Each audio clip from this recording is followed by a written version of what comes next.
I'm going to give you the least important things about John Beilein. These are the least important. He's one of the best tactical basketball coaches around, college or pro probably. He's an innovator. He wins 64% of his games so far, which is good. And he's been doing it for 4 decades. He's had a winning season 35 of his 41 seasons. He's had 20 postseason appearances of his teams in the 4 teams that he's coached in college.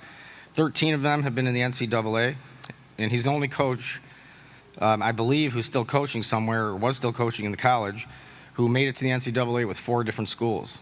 And so we wanted a cultural driver and a leader. We wanted a teacher, okay? We wanted an innovator, someone that's going to be able to adapt on the fly to personnel and to the times. And then, we wanted an incredible communicator. And on top of that, we also wanted someone that embraced analytics. And so Coach Beilein checked all those boxes. Terry talked about the transition from college to the pros. What specific traits did you see in John that make you feel like maybe he can be an outlier like Brad, like Billy? It's a great question. I think, first of all, in terms of he doesn't get like the marquee talents, like in terms of like the McDonald's All-Americans, the top 20 kids. He gets the kids that are top 100 and then somehow turns them into lottery picks. And we watch that through his system.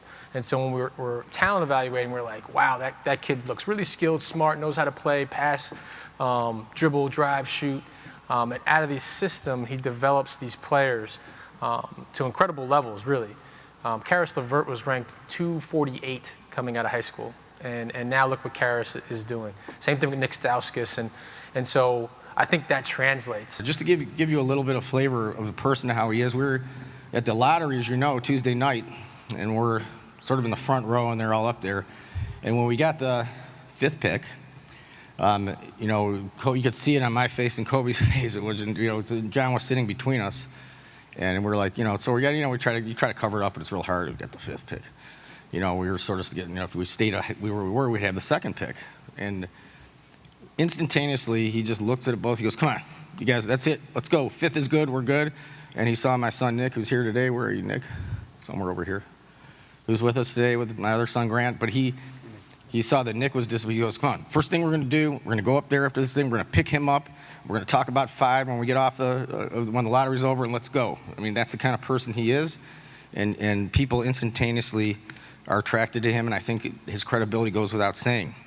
So, having said all of that,